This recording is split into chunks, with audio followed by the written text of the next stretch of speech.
Hello everyone and thank you for joining. I am Chetan, your host, and I welcome you to the Breathefree talk show.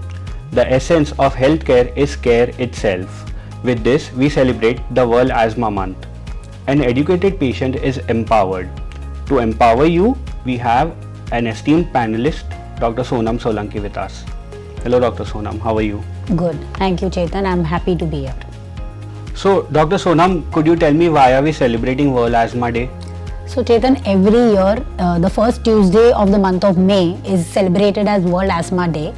It is done under the guidance of GINA, that is Global Initiative of Asthma Management, and the World Health Organization or the WHO. It is done to increase the awareness around asthma, which in turn results in better patient management. Okay, fantastic. So, Dr. Sonam, what's the burden of asthma in India?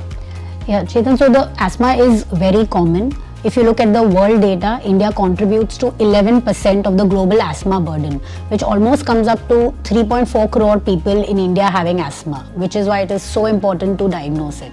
3.4 crore is a humongous number. It is, and in fact, if you dig deeper into the data, it's not just the burden. India contributes to 42% of the deaths that happen worldwide due to asthma. So not only we have a significant number of people, but we are definitely not doing a good job treating them correctly to then contribute to the death toll.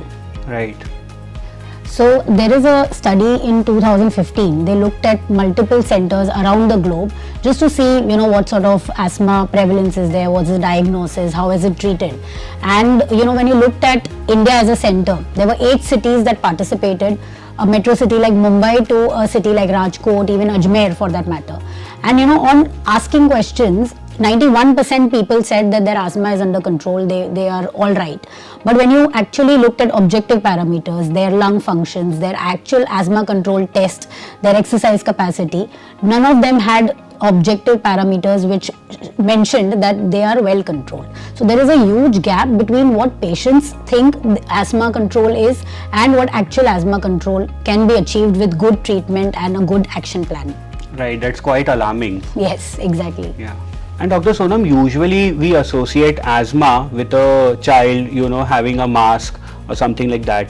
Have you ever encountered an adult patient who has never had any symptoms during his childhood and now he's getting these symptoms? So how about that? Yeah, so very true. There is enough awareness that, children, school going age, on exercise they wheeze or they need inhalers or whatever treatment. But there is a subset of patients called, that is adult onset asthma. We see it, in the 3rd or 4th decade. Females, it's common in females. It is associated with obesity, and it is generally a non-atopic subset of asthma, whereas the one that you see during childhood, they will have family history of allergies or asthma, or they will have some allergic tendencies, they'll have triggers. So there is a possibility to have asthma, even non-allergic type, in your adulthood. Alright. So speaking on wheezing, are there any other signs that a person must watch out for? So you mean symptoms of asthma, right? Yeah. So yes, so cough, breathlessness, wheezing. Of course, they are the 3 commonest symptoms that a patient can have. And very often these symptoms are nocturnal, more at night or early morning. The other important thing to note is that these are paroxysmal or episodic. So the patient can have symptoms for 3 days if with a seasonal change, and then they are absolutely okay for 3 months. And again they can have symptoms when again there is a trigger. So these episodic symptoms where in between episodes you are absolutely fine is very classical of asthma. The other thing to note is that these triggers or these variations in symptoms are very individual to the patients. Some people's triggers are certain food items or a particular plant that grows in their backyard. So every time there is pollen season, the patient will have symptoms. Sometimes it's just seasonal. Some people will have symptoms in rainy season or winters, so it is so individualized, and that is very classical of asthma symptoms actually. Right. Yeah. Okay. Well noted. So Dr. Sonam, since there are so many variations as you mentioned, so if someone is experiencing one of these symptoms, so are there any tests to confirm the diagnosis?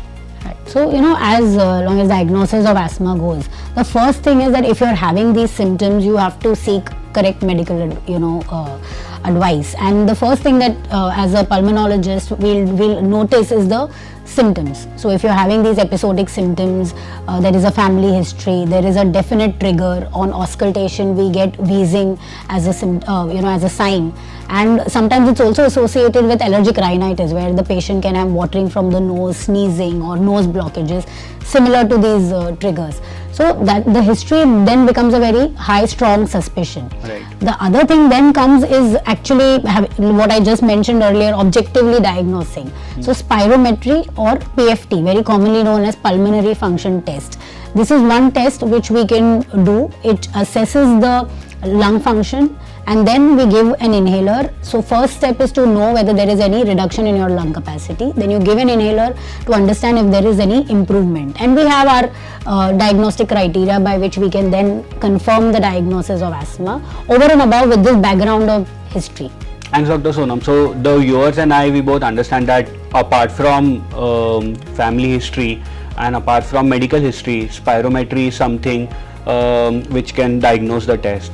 I haven't heard of spirometry. I'm aware of HbA1c for diabetes. I'm aware of say stress test for any cardio-related ailments, right? So why is spirometry not a part of the routine checkups that we usually perform? Right. No, you're absolutely right, Chetan. We, like you said, everybody is aware of a 2D echo for their heart capacity, and this is exactly what we explain to our patients, that spirometry is actually giving you objective numbers of your lung health, and it is not that common, but more and more hospitals in their comprehensive health packages are including PFT or spirometry. The only thing is that they always don't include a post bronchodilator reversibility testing, which if you have a specific history you can always speak with them and get that included, and that should be done more and more frequently. Alright, I'm pretty sure that after hearing this there would be more of diagnostic tests that would be performed. Absolutely. Yeah. So I understand a PFT or a spirometry. So this is a part of like a healthcare plan which is offered in sophisticated settings, right? So is there any other device, or is there any other test that a normal person can perform and then can estimate their lung function? Right. So of course there is hospital based spirometry. There are also portable spirometers, but generally you will get access to these only at a say pulmonologist or a person catering to airway diseases. I wish there was something as simple as wearing, and the way you can trace your pulse rate and so many other parameters wearing your watch. But unfortunately for pulmonary function tests you don't have wearables that can trace these recordings, but we do have simple devices. There are two types. One is a manual peak flow meter device, and there are electronic peak flow meter devices. They are simple devices which are not too expensive, portable. You just have to purchase them once and can keep monitoring your readings once you are confirmed with a diagnosis of asthma, and that really helps objectively understand where you're at when it comes to control and severity of your diseases. And once you start treatment you can monitor them. So I very commonly tell my patients it's equivalent to checking your glucose, your blood glucose level at home if you're a diabetic. So similarly, if you're an asthmatic, if you can trace a reading like a peak flow meter, it's very easy to manage your treatment and understand whether you're doing okay, not doing okay, when to reach out to the doctor and things like that. Right. So just for the viewers, so I understand that a peak flow meter is a small handheld device which doesn't require a hospital setting and can be used to manage and also diagnose asthma. And it will be recommended once you are confirmed with the diagnosis of asthma, your healthcare professional will recommend it to you, and you can use it regularly. Alright. So Dr. Sonam, initially you mentioned about breathlessness.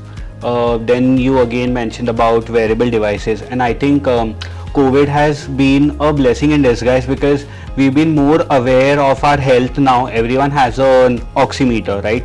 So clubbing all these three, do you think if someone measures their SpO2 level at home, can that be an indicator of asthma? Right. So yes, asthma has breathlessness as a symptom, but it is not likely. It's very unlikely that the breathlessness is associated with hypoxia or reduced oxygen level, which the pulse oximeter will measure. So unless there is a very severe attack, and that person then will require hospitalization, but on a routine basis, because we were discussing about monitoring devices, peak flow meter, so it is not equivalent to a peak flow meter, and a pulse oximeter will not indicate anything for an asthma patient, because the patient can be so breathless that not able to speak a single sentence, and yet the oxygen will be normal. Right. So for the viewers, even if you have an oximeter, you measure your oximeter, you still might be breathless, and you also would be having an optimum SpO2 levels, right? So it's always better to reach out to your physician. It's always better to reach out to your pulmonologist, and they are the best ones who can diagnose your condition. So Dr. Sonam, building upon the diagnosis aspect, do you think an early diagnosis of asthma, I am sure you must have seen in your setting as well, so an early diagnosis, can it lead to improved patient outcomes, and can it lead to a better management of asthma? Yeah, no, actually, if you see, the journey to diagnosing asthma is a long one very often. It's not, people don't accept it, or it's not picked up at the right time, If I'm quoting a, common example, the Indian badminton player Parapalli Kashyap has actually gone on record, and if you literally listen to his story, it is very obvious that he had symptoms for 4 to 5 years before which he could, he reached a chest physician where the diagnosis was made, and after which the trajectory of his career has changed because he knew how to manage his disease better. And another important aspect to his story, I feel, is the involvement of the parents, where right from the symptoms to when the diagnosis was made and how his life turned around after that, his parents were always involved. So especially when it comes to children and adolescents, getting help at the right time, making the right diagnosis, and then learning how to deal with it really makes a lot of difference. Right. So I think the key message here would be to reach out to your physicians, to reach out to your pulmonologist. If you are having any kind of symptoms, you should always reach out to them. So I think that's, and they'll be able to guide you correctly. Definitely, yes. So with this we end the first episode. We saw today about the burden that asthma has. We saw about different signs and symptoms that a patient should look for. We also saw for various diagnostic tests, right, from spirometry or a peak or a PFT to a peak flow meter, which can be used. We also saw about early childhood diagnosis, and finally we also saw a very inspiring and very good story about an ace badminton player, right? So in the next episode now we will look and we will have a deep dive into managing and treating asthma. So stay tuned.